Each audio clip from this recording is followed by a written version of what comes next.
Hello जी, good morning, Ram Ram. स्वागत है आप लोग का एक और नए वीडियो में। आशा करती हूँ आप सब लोग बहुत ही अच्छे होंगे, स्वस्थ होंगे। तो अगर आपके पास सिलाई मशीन है या आप सिलाई करती हैं, आपको इंटरेस्ट है, तो आज की वीडियो आपके बहुत काम आएगी। क्योंकि ऐसा नहीं है कि जब आपके पास नए कपड़े आए तो ही आप पैसा कमा सकती हैं।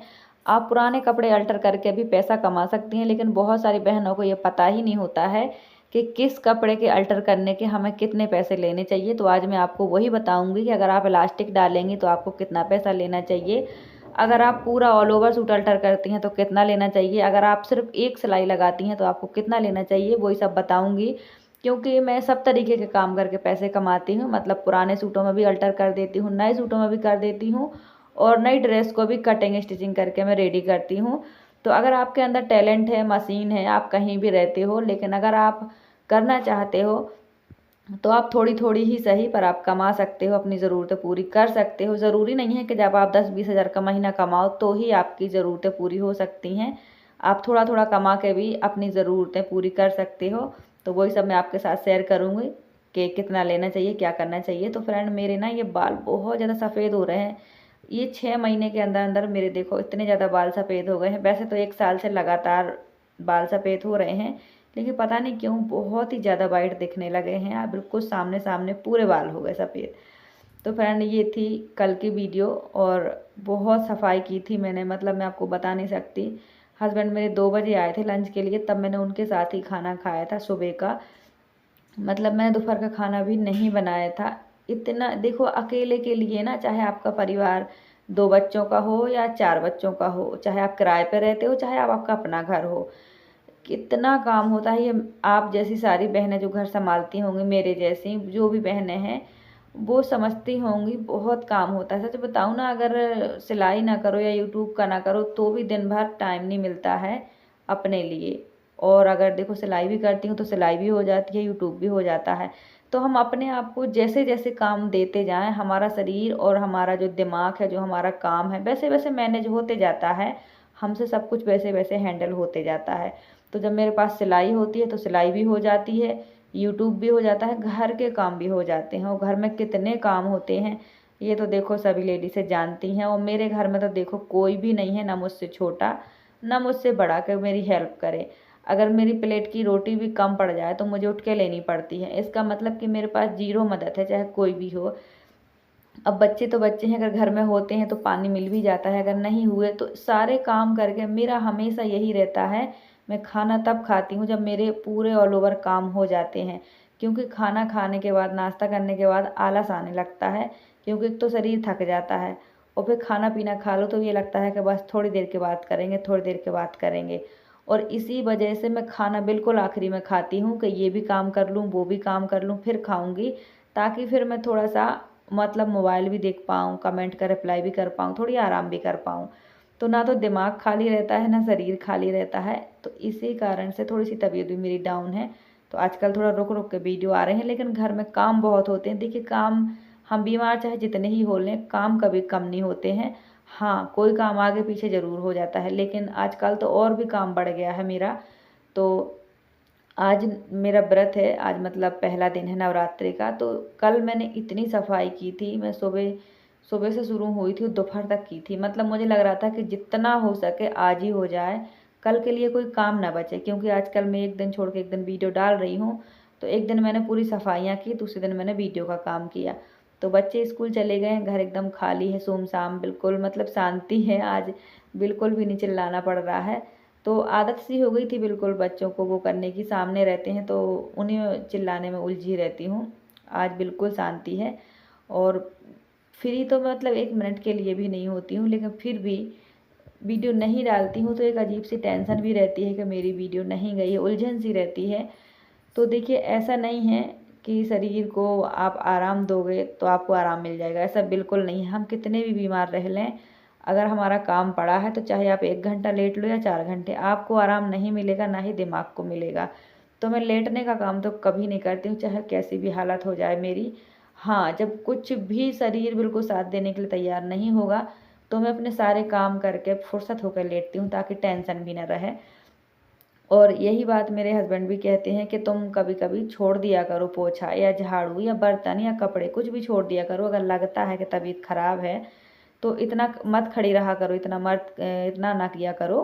कोई बात नहीं, कौन सा हमारे घर में मेहमान बैठे हैं, थोड़ी आगे पीछे भी काम हो जाएंगे। पर मुझे ये लगता है कि अब इस घर में मैं ही संभालने वाली हूँ, अगर घर बिखरा पड़ा रहेगा तो फिर क्या ही फ़ायदा हुआ। तो चाहे काम छोटा हो चाहे बड़ा हो, मुझे ही मैनेज करना होता है। अब रही बात यूट्यूब, तो ये मेरी अपनी मर्ज़ी है, ये मेरा हार्ड वर्क है, जितना मैं इसको करूँगी उतना ही आगे जाएगा। रही बात सिलाई, मैं करूँगी तो ही होगा, मैं नहीं करूँगी तो नहीं होगा। तो मैं सब कुछ लेके चलना चाहती हूँ, क्योंकि सब चीज़ों से मुझे फ़ायदा है। घर का काम मेरी ज़िम्मेदारी है, चाहे हस्बैंड को रोटी देना हो या पानी देना हो, चाहे बच्चों का काम हो, हर चीज़ मेरी ज़िम्मेदारी है। तो पहला तो मेरा यही कर्तव्य है कि मैं अपने घर के काम पूरे करूँ। अगर मैं ये काम पूरे करने में सक्षम हूँ, तो ही मुझे हक है कि मैं सिलाई करूँ या मैं यूट्यूब करूँ या मैं घूमने जाऊँ। अगर मेरे घर में कोई भी काम पेंडिंग पड़ा है, तो फिर वो शोभा नहीं देता कि मैं इधर उधर घूमूँ फिरूँ या फिर यूट्यूब करूँ या सिलाई करूँ, क्योंकि फिर ये एक तरह का दिखावा हो जाएगा कि अगर हम घर मैनेज नहीं कर पा रहे हैं, तो फिर हम कुछ और चीज़ कैसे मैनेज कर सकते हैं। इसलिए मैं सभी बहनों से कहती हूँ कि सबसे पहले अपना मैनेजमेंट बनाना सीखो, कि आप अपने ए टू जेड काम, चाहे आपके हस्बैंड से रिलेटिव कोई ज़िम्मेदारी हो, चाहे बच्चों से रिलेटिव हो और चाहे खुद से रिलेटिव हो, चाहे आपकी तबीयत हो, अगर आप सब कुछ मैनेज कर पा रहे हैं, तो ही आप कोई अदर दूसरा काम पकड़ो, चाहे वो आपका कोई भी काम हो, चाहे पार्लर का हो, चाहे कटिंग स्टिचिंग का हो। तो देखिए, सुबह से शाम हो जाती है, दिन चाहे कितने ही बड़े हों, कितने ही छोटे हों, चाहे सर्दी हो चाहे गर्मी, सुबह से शाम तक मेरे काम कभी ख़त्म नहीं होते हैं। लेकिन फिर भी इन्हीं सब कामों को मैनेज करते हुए मैं सिलाई जितनी होती है थोड़ी बहुत उतनी कर लेती हूँ, जितनी यूट्यूब पे मेरी वीडियो हो पाती है उतनी कर लेती हूँ। तो कोशिश करती हूँ लेकिन मैं करने की, मैं कभी ये नहीं कहती कि मुझसे ये नहीं होगा या मुझे 1 घंटे रेस्ट करना है या मुझे सोना है। कभी कभी मैं रात को 2 बजे, 2:30 बजे, 3 बजे सोती हूँ और सुबह हर हाल में 7 बजे जागना ही होता है। मतलब 7 बजे जागना एक लास्ट वो होती है कि बस 7 बजे तक एक हद है कि 7 बजे तक उठना ही है। और हमारे घर में ये सबकी आदत है। मेरे हस्बैंड 7:30 बजे तक उठ जाते हैं और बच्चों को तो स्कूल जाना है, तो वो 6 से 5:30 के बीच में जाग जाते हैं और ऐसे ही मैं भी जागती हूँ। मेरा तो देखो सबको पता है मेरे घर में कि मुझे रात को ही वीडियो एडिट या वॉइस करनी पड़ती है, तो मैं थोड़ा लेट सोती हूँ। तो 6:30 से 7 के बीच में मैं भी जाग जाती हूँ। अगर कभी मैं जल्दी वॉइस कर लेती हूँ, 12 बजे तक फ्री हो जाती हूँ अपने काम से, तो फिर मैं 6 के बीच में या 5:30 के बीच में जाग जाती हूँ, तो बच्चों को वहीं बिस्तर में पढ़ा लेती हूँ। तो देखिए, हम हाउसवाइफ की बहुत ज़िम्मेदारियाँ होती हैं। एक टाइम का काम काम ख़त्म होता है तो दूसरा टाइम काम के लिए तैयार हो जाता है। तो ऐसा नहीं है कि हमें जीवन में कभी घर परिवार से फुर्सत मिलेगा तो ही हम सफल होंगे, कुछ हमारे सपने पूरे करेंगे या हम कुछ एक्स्ट्रा करेंगे, ऐसा कुछ नहीं है। अगर आपको इसी जीवन में कुछ करना है तो इसी घर परिवार को संभालते हुए हमें अपने सपनों पे भी मेहनत करनी पड़ेगी, उनको भी पूरा करना पड़ेगा और सब कुछ एक साथ लेके चल पाएंगे तो ही सब कुछ पूरा होगा। देखिए, इतना ही समय है, इतना ही जीवन है, इसी में सब पूरा करना होता है। बहुत सारी बहनें कहती हैं कि दीदी समय नहीं मिलता है, आलस आ जाता है, हम फ़ोन पकड़ लेते हैं तो पूरा दिन बर्बाद हो जाता है। तो ये सही बात है, आप यकीन नहीं करोगे, मेरा जो फ़ोन है, मैं सिर्फ़ इसमें हनुमान चालीसा चला के रखती हूँ सुबह, बाकी फ़ोन से मतलब ना सुबह मुझे है, ना हस्बैंड को है, ना बच्चे को है। क्योंकि जो सुबह का टाइम है ये ऐसा टाइम है कि अगर इसमें हमारा आधा घंटा भी इधर-उधर वेस्ट हो गया ना, तो पूरा जो दिन का टाइमिंग है ना वो गड़बड़ा जाती है, पूरी डिस्टर्ब हो जाती है। इसीलिए सुबह से उठते और जो 11 बजे का टाइम है, वहाँ तक का टाइम अच्छे से मैनेज कर लो, तो फिर आपके पास बहुत टाइम होता है, चाहे आप कटिंग स्टिचिंग करो, पार्लर करो या वीडियो बनाओ, कुछ भी करो। सो फ्रेंड, आज से मेरा होता है व्रत स्टार्ट। अब मैं 9 दिन का व्रत रखूँगी, तो हमारे यहाँ अभी एप्पल सस्ते मिल रहे हैं, तो अभी हस्बैंड एप्पल ले आए हैं, दूध ले आए हैं। तो हमारा दूध बंदी पे इसलिए नहीं लगा है क्योंकि देखिए, ऐसे मंथली हमारी पेमेंट नहीं आती है। हस्बैंड मेरी मज़दूरी करते हैं, तो कभी-कभी काम बिल्कुल ही कम चलता है, तो फिर वैसे पैसे इकट्ठे नहीं हो पाते हैं कि मंथली पेमेंट आई है तो हम हर जगह का पेमेंट कर दें, ऐसा नहीं होता है। तो इसीलिए हम दूध बंदी पे नहीं लगाते हैं। हमारे यहाँ होटल में दूध मिलता है, तो जब हमें 1 किलो चाहिए तो हम 1 किलो ले आते हैं, आधा किलो चाहिए तो आधा किलो ले आते हैं। अगर पैसे नहीं हैं तो बिल्कुल नहीं लेते हैं। तो देखिए, हम मिडिल क्लास फैमिली के लोग हैं, हर तरीके से मैनेज करके अगर हमें आता है चलना, तो जीवन में कभी हम दुखी रह ही नहीं सकते, कभी हम भूखे रह ही नहीं सकते हैं। तो ऐसे ही मैनेज करती हूँ मैं। अगर पैसा होता है अच्छे से तो कभी कभी रोज़ दूध आता है, नहीं होता है तो नहीं आता है, कोई प्रॉब्लम नहीं होती है। मैनेज करना हमारे ऊपर है। अगर एक दिन दूध नहीं आएगा, घी नहीं रहेगा तो कोई फ़र्क नहीं पड़ता है, सब्जी रोटी काफ़ी है, भूख मिटनी चाहिए बस।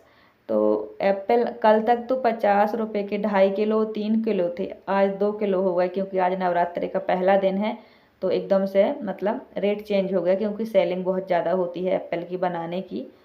तो सभी लोग व्रत होते हैं मंदिरों में चढ़ाने के लिए, तो एकदम से रेट बढ़ गया है। तो बस नवरात्रि के बाद एप्पल का सीज़न ख़त्म हो जाएगा और फिर धीरे धीरे महंगे होना शुरू हो जाएंगे। अभी जो ये जो सीज़न है ये सस्ते का है। तो हस्बैंड आ गए थे खाना खाने के लिए, उन्होंने अपना खाना खा लिया और मैंने एक एप्पल काट के खा लिया। और ये जो डॉगी है ना हमारे दरवाजे में इसलिए सोते हैं क्योंकि हमारे दरवाजे में ठंडक रहती है, यहाँ तक धूप नहीं आती है, तो डॉगी के बच्चे यहीं सोते हैं। तो फ्रेंड काफ़ी सारे कपड़े आए हैं अल्टर के लिए, और ये मेरे परमानेंट ग्राहक हैं, इनके नए पुराने जो भी कपड़े होते हैं मैं ही करती हूँ। तो ये एक इनका देखिए शरारा है, इसकी इलास्टिक बिल्कुल लूज़ है, इलास्टिक चेंज करनी है। तो अगर आपको इलास्टिक चेंज करनी है किसी की भी तो कितना लेना चाहिए पैसा, ये एक बहन ने भी पूछा था, तो मैं आप सबके लिए बता देती हूँ कि अगर आप किसी के कपड़े अल्टर करते हैं तो क्या करें कैसे करें। तो अगर आपको इलास्टिक पूरी चेंज करनी है तो देखिए हमारे यहाँ 20 रुपये मीटर इलास्टिक है, तो 20 रुपये तो हो गया है इलास्टिक का, और 20 से 30 रुपये आप अपनी मेहनत का ले लीजिए, यानी कि 50 रुपये ले लीजिए इलास्टिक चेंज करने का।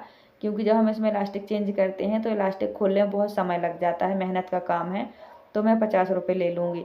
और इस रेड वाले की भी कमर कम करनी है, इसकी इलास्टिक नहीं हटानी है, इसकी इलास्टिक और मुझे कम करनी है, लूज़ है। तो इसका भी मैं जितना वो देंगे उतना ले लूँगी, क्योंकि मुझे थोड़ी सी सिलाई तोड़ के और इलास्टिक काट के बाहर निकालनी है बस। और इस सूट को करना है मुझे लूज़, ये बहुत ज़्यादा टाइट है तो इसको लूज़ करना है। तो अब रही बात, देखो कई तरीके के कपड़े अल्टर होते हैं, मतलब एक ऊपर से नीचे तक पूरा हमें फिट करना होता है जो बहुत लूज़ होता है, या बहुत टाइट होता है पूरा ही, फिर उसको शेप देना होता है। और एक होता है ऐसा कि बस थोड़ी सी फॉर्मेलिटी के लिए टाइट करना है, आधा इंच या 1 इंच या लूज़ करना है, ऐसा होता है। तो उसके आप 20-30 रुपये ले लें, क्योंकि हमें सिर्फ एक ही सिलाई लगानी है, कुछ खोलना नहीं है, कुछ भी नहीं करना है। लेकिन अगर ऑल ओवर आपको ऊपर से नीचे तक पूरे सूट को टाइट या लूज़ करना है तो आप कम से कम 50 रुपये ज़रूर लेना, क्योंकि मेहनत लग जाती है, पूरे ही सूट को हमें नाप करके बनाना होता है। तो ये कपड़े जो हैं ये मुझे आज ही करने हैं, तो इन कपड़ों को करूँगी। और देखिए मेरे पास जो भी ग्राहक हैं, मेरे आसपास के जो भी मुझे जानते हैं, जिन्हें मेरा काम अच्छा लगता है, वो आते हैं। और सच बताऊं तो मेरे आसपास कोई भी गरीब नहीं है, मैं ही हूँ जो बाहर की रहती हूँ, वो किराए से रहती हूँ। तो देखिए ये तो सीधी सी बात है, मैं बाहर की हूँ तो किराए से रहूँगी। तो यहाँ लोग बहुत अमीर हैं, पर अब रेडीमेड का ज़माना है, हर किसी को रेडीमेड कपड़े पसंद है, तो सिलाई का काम सच में थोड़ा कम सा हर जगह का हो गया है। बाजार के लोगों का भी यही कहना है। तो करवा चौथ में लोग ब्लाउज साड़ी और सूट ये सब रेडी करवाते हैं, फिर भी 30% लोग रेडीमेड ही पहन लेते हैं खरीद कर। और देखिए हर काम में, जब से ऑनलाइन का ज़माना आ गया है, ऑनलाइन शॉपिंग उपलब्ध हो गई है, तब से हर काम में गिरावट आ गई है। हर काम में हमारे यहाँ आसपास जितनी भी दुकानें हैं सब ऐसे ही धीरे धीरे बस काम चलाऊ चलती हैं, और ये सब जगह का माहौल है। मैं जब एमपी गई थी तो मैंने वहाँ का भी देखा था, लोग हर चीज़ ऑनलाइन लेते हैं, तो जो लोकल की दुकानें हैं उनमें बहुत लॉस होता है, बहुत ही गिरावट देखने को मिली है। तो एक तरीके से ये ऑनलाइन का अच्छा भी है और एक तरीके से गलत भी है, दोनों ही चीज़ें देखने को मिल रही हैं।